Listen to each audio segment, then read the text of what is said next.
ગુજરાત સરકારે માત્ર પત્ર લખ્યો છે, એ પણ પાર તાપી નર્મદા રિવર લિંક પ્રોજેક્ટના રદ માટેનો નથી, માત્ર એમઓયુ રદ થાય એના માટેનો પત્ર લખ્યો છે। આદિવાસી સમાજની લાગણી જળ જંગલ જમીન સાથે જોડાયેલી છે, ત્યારે એમની લાગણી સાથે ભાજપની સરકાર રમત રમી રહી હોય એવું લાગે છે। કારણ કે 14મી ઓગસ્ટે જ્યારે અમે રેલીનું આયોજન કર્યું વલસાડ જિલ્લાના ધરમપુર તાલુકામાં, ત્યારે પણ સ્થાનિક ધારાસભ્ય જુઠ્ઠામાં જુઠ્ઠી વાત કરીને જળ શક્તિ મંત્રાલયનો પત્ર આવી ગયો છે અને ડેમ રદ થયો છે એવી વાત કરી, પરંતુ જ્યારે એ પણ પત્ર જ્યારે અમે વાંચ્યો ત્યારે એ પત્રમાં સ્પષ્ટપણે અંગ્રેજીમાં લખ્યું હતું કે પ્રાથમિક ધોરણેથી હટાવ્યો છે એટલે સેકન્ડરી ધોરણે રાખ્યો છે એવું અમને લાગે છે। જ્યારે વિધાનસભાના ચોમાસા સત્રમાં અમે સવાલ પૂછ્યો ત્યારે સ્પષ્ટ ઉલ્લેખ કર્યો છે, સ્પષ્ટ જવાબ અમને મળ્યો છે કે અમે પત્ર લખ્યો છે, હજુ એ પણ એમઓયુ રદ કરવાનો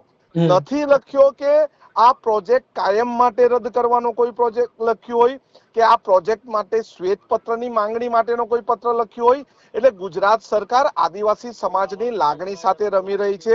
અમારા માટે જળ જંગલ જમીન પ્રકૃતિ એ જ અમારી ભગવાન છે।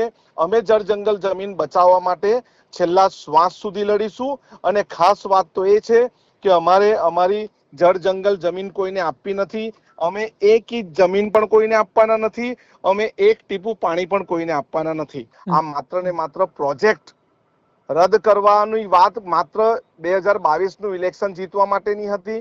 ફરી પાછું 2025માં ફરી પાછું ડેમની વાત એમણે કીધું, ડીપીઆર, હવે જે પ્રોજેક્ટ રદ થઈ ગયો એનો ડીપીઆર પૂરો ન થાય, ખોટી વાત છે। અમે આવનારા સમયમાં મોટું આ આંદોલન ડીપીઆર છે કરવાના છે। 2017 નો છે કે છેલ્લે 2017 નો ડીપીઆર લખાઈને આવી રહ્યો છે ને, જે સવાલ પૂછવામાં પણ આવ્યા એ છે? ડીપીઆર પણ રદ કરવો જોઈએ ને, જ્યારે પ્રોજેક્ટ રદ થઈ જતો હોય ડીપીઆર ચાલુ હોય ને। અત્યારે પણ ગુજરાત સરકારે જે જવાબ આપ્યો છે એમાં ચોખ્ખું ઉલ્લેખ કર્યો છે કે 2023માં એમણે પત્ર લખ્યો છે, એ પણ એમઓયુ રદ કરવાનો। હવે તમે વિચારો, જે પ્રોજેક્ટ રદ કરવાનો પત્ર લખવાનો હોય કે એમઓયુ રદ કરવાનો પત્ર લખવાનો હોય, એ પત્રનો જવાબ શું આવ્યો એ પણ અમને જાણ કરવામાં નથી આવી। અમે ગ્રામ્ય વિસ્તારમાં દરેક ગામો જે ડુબાણમાં આવવાના હતા ફરીએ છીએ અને આક્રમકતાથી અમે અમારી ફરી પાછી લડાઈ લડીશું। આદિવાસી સમાજ જાગૃત થયો છે, એક પણ ઇંચ જમીન કે એક પણ ટીપું પાણી અમે હવે પછી આપવાના નથી।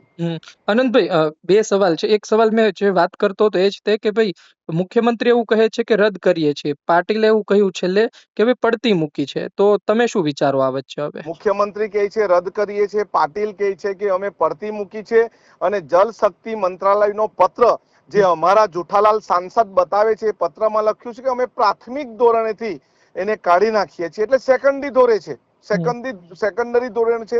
જો તમારે આદિવાસી સમાજના મત લેવા હોય, એની લાગણી સાથે રમત ન રમવી હોય તો આ પ્રોજેક્ટ કાયમ માટે પત્તો મૂકો, કાયમ માટે રદ કરો અને એનું શ્વેત પત્ર જાહેર કરો।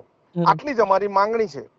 છેલ્લો સવાલ એ છે કે હવે તો શ્વેત પત્ર પણ આપવામાં આવ્યો નથી ને આ બાબતને લઈને ફરી એક વખત આંદોલન પણ થઈ ચૂક્યું છે। આવનાર દિવસોમાં શું કરવામાં આવી શકે?